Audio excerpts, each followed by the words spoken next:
Hello there, ladies and gentlemen. You might wondering what this is. This is yet another video. This time on Ruinberg with Rehin in his T-62A and me in my Is-7.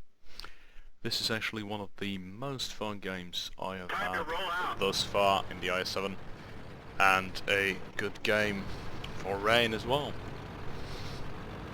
Actually, a bit of a carry, which you will see very soon. And oh, what a carry it will be. Well, first off, we are a bit worried by the way that our team deploys. I wouldn't have guessed ever that two E-100s would actually push up here to this village. Firstly, because that is not where the tank in question actually shines. Not that it's bad here, but more that it's just generally an E-100 makes the biggest difference down in the town centre. But yeah, well, never mind. Shit does happen.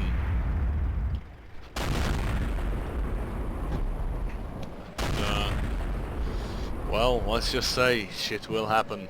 Luckily though, the IS-4 and those people down in the town will actually make enough of an impression on their team that they won't be capping. And so on and so forth. Rehin is just being a bit sneaky here, using a great peak spot, which can always be used, but the problem with it is that it generally can only be used once or twice. You generally don't have the time to fire a second shot, and generally people tend to realise what's going on and start to fire back at you. Especially dirty girls in E-100s. All kidding aside though, Rehin is dwelling here, mainly I think because he doesn't want to get caught in the crossfire. Because the T-62A has great damage potential and a very high DPM.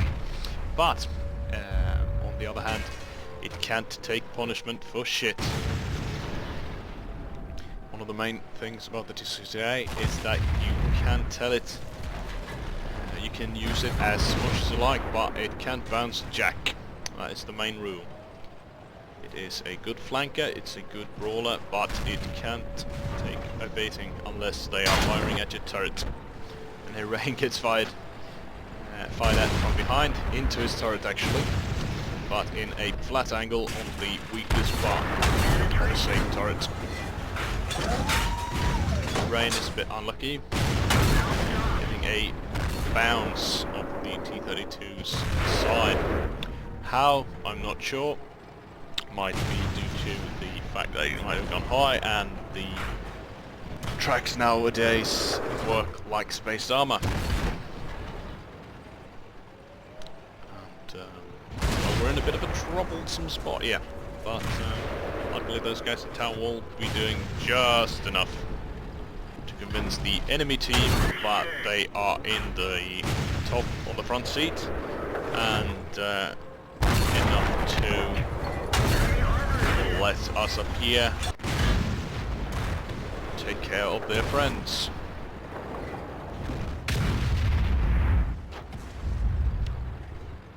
And as you might be able to tell here, these guys have had enough of Rehin.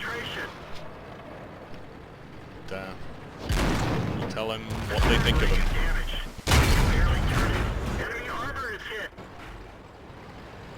Got his turret taken out there. Unfortunate. I'm telling him let me take the damage. He is very happy to oblige. But, here I'm a bit unlucky. Not over-angling, just firing in the way that he should. Rehin using his tracks there for spaced armor. More or less inadvertently, but still effective. And here you see why the Is-7 is not loved by these poor sods who got no clue where the weak spots are, just firing generally, trying to pen in positions where they can't Like for instance, in the outer bounce zone, in the back of the tank, when it's side-scraping. And now I'm telling Rehin to just watch the E100 and take advantage of the fact that I will be pushing the other side. The good thing about the Is-7 is that it being very, very quick and also very bouncy. The most positive effect you can get from it is by forcing the enemy to fire at you while you are on the move, because that will almost guarantee you a bounce. Most people try to use it a bit as a side scraper or something else. You can side scrape in situations where you can't push, but as often as you can with the Is-7, you should be in a position where they have to shoot at you and not being quite certain where they will hit. By that I mean that you must try and keep in motion as much as you can. The Is-7 more or less depends on that.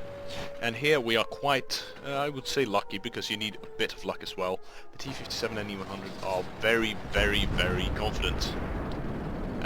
The other E100 on their team will soon be typing GG, there we have it, I think for the second time. Because he believes that it's over, because of the fact that we've got 2 10s left against 4. And also that we are on low HP, and they are capping. Fair enough. Rehin is very unlucky here. These bloody rocks are dangerous as hell. Luckily though, Rehin is a quick, he's quick in his reflexes and realizes that, okay, I just need to move around a bit. And he does it well, and the E50M and Is-7 aren't 100% sure of what to do, because they are afraid of the Is-7 Alpha and bounceability. Therefore I push them now into a position where, yeah, let's just say that they have no chance. Rehin beautifully takes out his track there. I realise that with the Is-7 I can't outrun his gun burst forever, so I angle perfectly, force him to bounce off my turret, and Rehin puts his gun to work. I get a decent enough roll, Rehin takes him out. Here will the E100 with full HP and the T-57 Heavy come up very soon. To be honest, we are dependent on them being not that great players. But I can't really say that they are bad players. That would be quite unfair because of the fact that Rehin and I are having perfect positions here and they are overconfident, not realizing that they will be taken out. And overconfidence is general. The sad part is that the E100 is firing HE because he knows that he can't pen the Is-7 in that type of angle. But unfortunately I will be taken out by the T-57 Heavy at the exact same time that Rehin takes him out. There you had it from Rehin's perspective. A very good game, 5.7k damage and 5 kills. I would have gotten away with a Brothers in Arms as well on this match. If I hadn't been taken out there. Unfortunate, but nonetheless probably unavoidable. Now it's time to show you how it looked from my perspective. And here we go, back again. The Is-7, piloted by myself. And as you remember, I got killed in the end, which robbed us of a Brothers in Arms. And a combined output of 8 kills is quite good, in my opinion, considering the fact that we were 2 10s against 4. Let's get this show on the road. Let's see what events led up to that from my perspective, considering the fact that some parts of what I did were obscured when watching Rehin's perspective because of the fact that he was flanking at the end. Here at the start you'll see some of what this tank is capable of and some of its weaknesses even. The problems with the Is-7 is that you'll have to be super situational, and by that I mean you'll always need to, if you'll have to watch the enemy all the time, and always make sure that follow where his aim is, and thereby I mean that if he's aiming for your lower plate, you'll have to angle it, and if he's not, then you'll have to straighten out, and also use the mobility of this tank to try and give yourself a good position all the time. And here I'm a bit far forward, but the truth is that even tanks with 220 pen can bounce off your sides and your front from the side, due to the fact that it's well sloped. Anyway, we should never count on it, but it can happen. And of course, like every other T-54 driver, that guy is firing heat. What I've realized is that you should always expect E100s, Type 54s, T-54E1s and T-69s to fire heat. Why?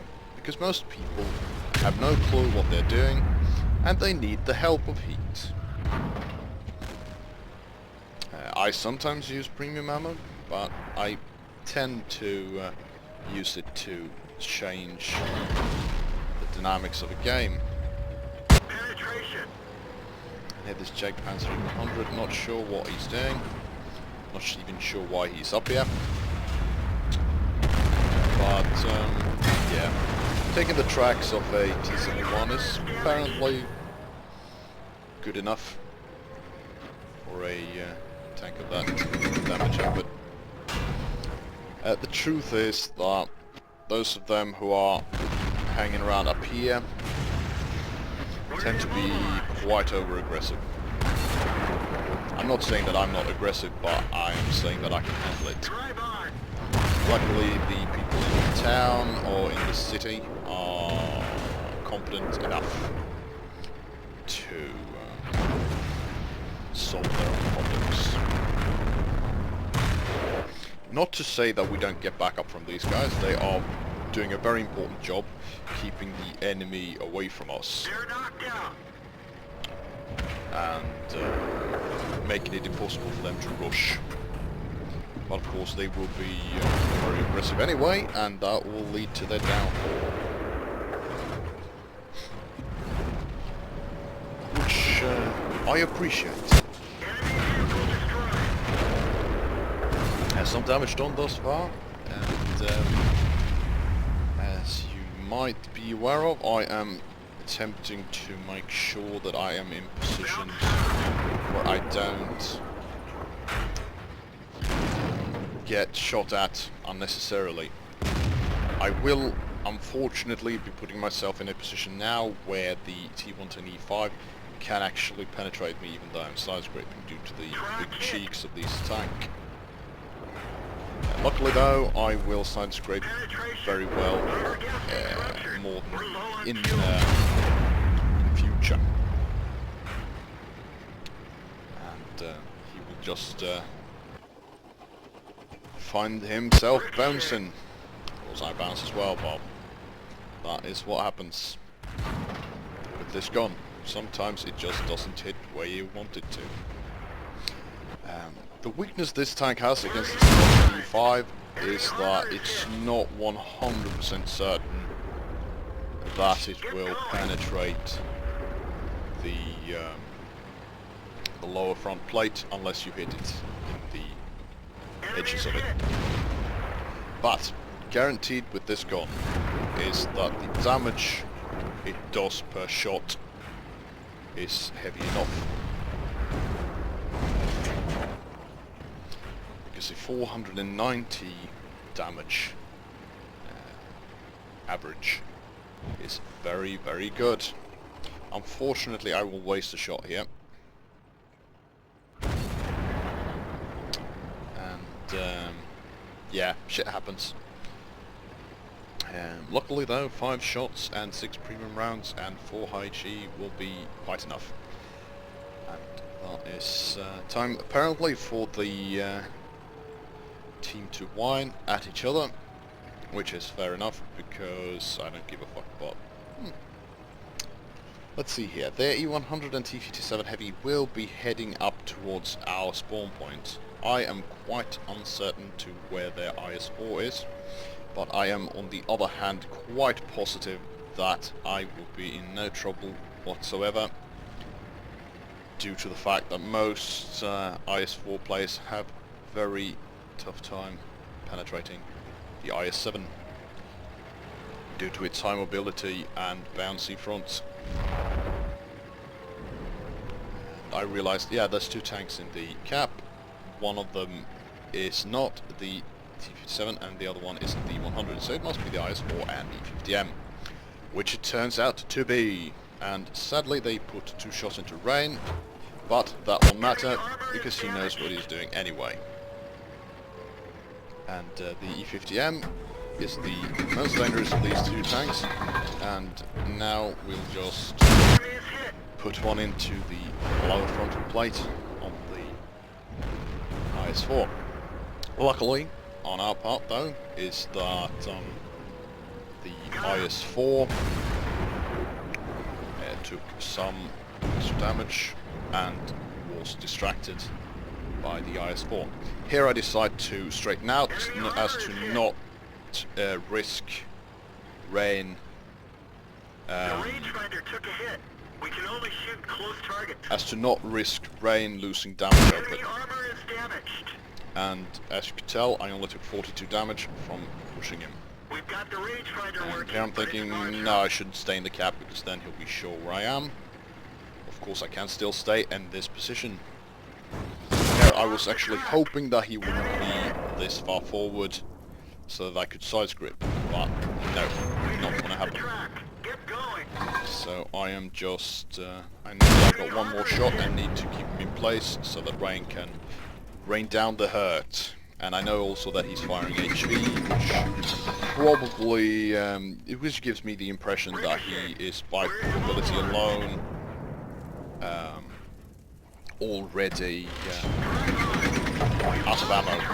And this 57 Heavy takes a while to realise that, oh yeah, I shouldn't fire on his upper plate, or turret for that matter, which was the first shot. And then the second shot he just puts through my lower frontal glacis. I, on the other hand, realised that, okay, I got 1 shot left in me. I'm not going to have time to angle properly,